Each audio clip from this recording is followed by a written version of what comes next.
Hello,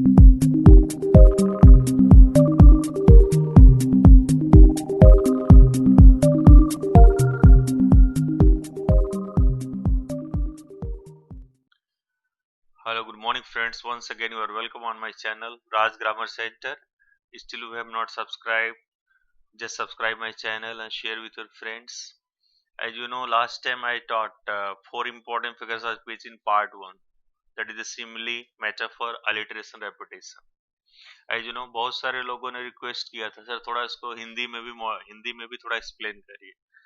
So this time I am trying to just I can say explain in both languages. Figure of speech जहां तक last time मैंने आपको बताया था figure of speech क्या होती है. फिगर ऑफ स्पीच एक स्पेशल लैंग्वेज होती है जो किसी चीज का जैसे मतलब कि दो तरीके से प्रेजेंट करना. लास्ट टाइम अगर आपने मेरा डेफिनेशन देखा रहेगा तो प्लीज को अच्छे से पार्ट वन अच्छे से देख लीजिए. उसका डेफिनेशन टाइप सब क्लैरिफाई हो जाएगा. अभी चार जो हमने लास्ट टाइम बताया था सिमिली, मेटाफर, एलिटरेशन, रेपिटेशन, पहले ध्यान से सुन रिवाइज करा देता हूँ. सिमिली यानी होता है जहाँ पे दो चीज हम कंपेयर करेंगे, डायरेक्टली कंपेयर कर देते हैं. वहां पे लाइक, सो, एज वर्ड अगर आ गया तो सिमिली. मेटाफोर में बताया था उसमें लाइक, सो, एज वर्ड नहीं आएंगे, वो इनडायरेक्ट कंपैरिजन हो जाता है. तीसरा अलिटरेशन जहां पे साउंड और लेटर रिपीट होता है. वर्ड्स में स्टार्टिंग में अगर वो सेम साउंड या सेम लेटर आया that will be the alliteration. Repetition के बारे में क्या बताया था, where the words are repeated, जहां पे वर्ड्स रिपीट होंगे दैट इज रेपिटेशन. तो एक बात तो आपके दिमाग में बैठ जाएगी, जहां पे रेपिटेशन रहेगा वहां पे अलिटरेशन होगा. लेकिन जहां पे अलिटरेशन है हम 100% नहीं बोल सकते कि there the repetition will be there. Now come to my topic. या next part I am starting right now. चार मैंने बता दिया था लास्ट टाइम. अब पांचवा personification. What is personification? Personification का मतलब होता है human quality is given to inanimate objects और नॉन लिविंग थिंग्स और आइडियाज. यानी जो भी इनएनिमेट ऑब्जेक्ट्स हैं, नॉन लिविंग थिंग्स हैं, जो भी लिविंग थिंग्स के अलावा what ever ideas are there, उनको हम ह्यूमन क्वालिटी देते हैं. मतलब इंसान के जैसा प्रेजेंट करना. जैसा देखिए star dance in the sky, for example क्या लिखा है, star is what, inanimate object. Star dance कर सकता है? नहीं. लेकिन हमने उसको कौन सा क्वालिटी दिया? डांस क्वालिटी किसका? ह्यूमन बीइंग का क्वालिटी है. तो पर्सोनिफिकेशन का मतलब ही होता है जहां पे where we are giving human quality. So star dance in the sky, star can't dance, so we are giving human quality, इसलिए क्या हो गया? Personification. My computer ate my homework. Computer eating कर सकता है? No. Eating is the quality of human being. Wind walks on the water. Wind walk कर सकती? नहीं. हमने उसको क्या किया? पर्सोनिफाई किया. The moon smiled at the earth. Smiling is the quality of human being. Moon को हमने क्या है दिखा रहे हैं, स्माइल कर रहा है, वो भी इम्पॉसिबल है. Tide waits for no man. Tide wait नहीं कर सकती. तो हमने यहाँ पे क्या सीखा, अगर इनएनिमेट ऑब्जेक्ट रहेगा, नॉन लिविंग थिंग्स रहेंगे, आइडियाज रहेंगे, then there will be personification. इंसान के जैसा प्रेजेंट करना. सिक्स टाइप है आपका apostrophe. Apostrophe is what? When the direct address is made to the dead, the absent personified object or an idea. Whenever we are addressing to whom? The person who can't hear us, dead. Absent person, personified object or an idea. हम किसको address कर रहे हैं? जो इंसान या किसका death हो चुका है, आपकी बात को सुन नहीं सकता, जो आपके सामने नहीं है.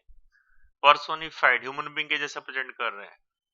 Personified object are an idea, then it is the apostrophe. Personification में क्या था? उसमें था कि आप किसी नॉन लिविंग थिंग को लिविंग थिंग जैसा बोल रहे हैं. यहाँ पे है एड्रेस करना. जहाँ पे एड्रेस वाला केस आ जाएगा अपोस्ट्रोफी, और ह्यूमन बीइंग के जैसा प्रेजेंट करना personification. O life I know you very well. O life, life का कोई शेप एंड साइज है, आपकी बात सुन सकता है? नहीं. लेकिन हमने क्या किया? We are addressing that. So O life I know you very well. हम लाइफ को एड्रेस कर रहे हैं जो हमारी बात नहीं सुन सकते. O motherland we place to thee. Motherland, या we call our country motherland. Motherland हमारी बात, मातृभूमि हम नहीं सुन सकते, फिर भी हम एड्रेस कर रहे हैं। Goodbye winter, goodbye winter, यहाँ पे हमने विंटर को एड्रेस किया है।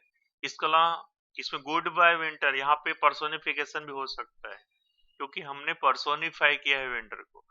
Death, where is the sting, यहाँ पे we are addressing to the death. O rose, how sweet you smell and how bright you look, यहाँ पे हमने ह्यूमन बीइंग के जैसा रोज को बोला हाउ स्वीट यू स्मेल और एड्रेस किया है। एड्रेस किया इसलिए क्या हो गया, अपोस्ट्रोफी। इसके अलावा पर्सोनिफिकेशन भी हो सकता है फिफ्थ वाले में, और एक्सक्लेमेटरी मार्क इसलिए क्या है, एक्सक्लेमेशन भी हो सकता है। सो all three are possible here, but mainly my topic here I am addressing the apostrophe. apostrophe का मतलब खाली आप इतना याद रखिए कि वहां पे आपको किसी को एड्रेस करना है। ठीक, चलिए next part, tautology. Tautology is what? Yeah, in tautology what do we do? That is that two words of same meaning are used together. Two words of same meaning. Try to understand it carefully. दो words है, means not only one, two words are here, and what is there? Same meaning. See, he dwelt in lonely isolation. He dwelt lonely isolation. Lonely and isolation both are giving same meaning. Therefore, here is tautology. यानी दो words अगर same meaning देंगे उसको क्या बोलते हैं, tautology. They entered into a joint partnership. Joint and partnership both are having same meaning. इसलिए क्या हो गया, tautology. That is totally and completely ridiculous. Totally, completely same meaning. Let us repeat it again. Repeat and again. Both are giving same meaning. I saw the same old and ancient palace.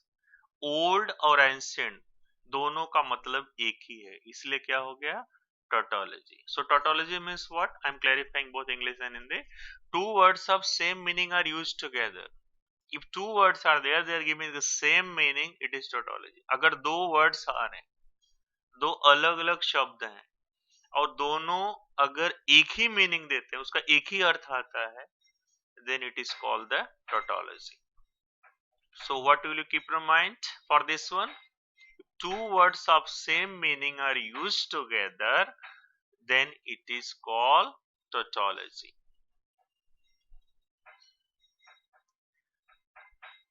Along with that, next one, say after tautology, next type is the pun. Pun is what? देखो, pun और tautology दोनों में ना जो थोड़ा सा difference है ना, वो पहले आप ध्यान से दिमाग में बैठा लो. That is very important for you. You have to just take care about that. या पहले देखिए, अ वर्ड और words of similar sound with different meaning. ध्यान से देखो, मैंने टोटोलॉजी में क्या बताया था, उसमें क्या बोला था, दो, देखिए दो वर्ड है सेम मीनिंग, दो वर्ड आया सेम मीनिंग, और यहाँ पे एक ही वर्ड का डबल मीनिंग, या दो वर्ड सेम वर्ड दो जगह पे आया, उसका अलग अलग मीनिंग. टोटोलॉजी मतलब दो डिफरेंट वर्ड है, एक मीनिंग, उसका उल्टा, एक ही वर्ड का डबल मीनिंग. ये डबल मीनिंग हो गया पन. A word or words of similar sound with different meanings. If word is single word is there, are the same two words are there. Same word, okay? Same word two at two places. Two words of similar sound with different meanings. That is the pun. His knowledge on sound is not sound. ध्यान से देखो इधर, sound and sound. ये क्या लिखा था, a word or words. यही word दो बार है. साउंड, पहले साउंड का मतलब क्या है, साउंड जो फिजिक्स का पार्ट आप सुनते हैं, आवाज आती है. एंड साउंड, दूसरा साउंड का मतलब है फेयर, फेयर यानी ठीक नहीं है. क्या लिखा है, his knowledge on sound is not sound. दूसरा देखिए, I moved into a flat and I too had become somewhat flat. First flat का मीनिंग क्या है, अपार्टमेंट, बिल्डिंग का जो होता है. दूसरा फ्लैट यानी इमोशनलेस, यानी मैं फ्लैट में गया और इमोशनलेस हो गया. तो एक ही वर्ड दो दफा आया, दो बार आया है, लेकिन उसका मीनिंग अलग अलग आया। इसको बोलते हैं पन। Has the foot of a mountain any toes? देखो एक फुट है, ध्यान से देखो, ये जो फुट है नॉर्मल जो ह्यूमन बीइंग का बॉडी का पार्ट है, आप चल सकते हैं। फुट ऑफ अ माउंटेन, यहाँ पे माउंटेन का फुट बताया, माउंटेन का यानी बेस पार्ट। यहाँ पे फुट का दो मीनिंग आ रहा है, एक ह्यूमन बीइंग वाला, एक माउंटेन का जो लोअर पार्ट है। आप बोलोगे सर पर्सोनिफिकेशन हो जाएगा, यस पर्सोनिफिकेशन भी हो जाएगा, पन भी हो जाएगा, क्वेश्चन मार्क दिया है, इंट्रोगेशन भी हो जाएगा। आगे बढ़ो। The hands of a clock moving right and left. Hands of a clock, पहला ये जो हैंड है इसका दो मीनिंग होता है। पहले एक हैंड है आपका body, human being body part is that. Second thing is what, hand से इसमें क्या लिखा है, क्लॉक।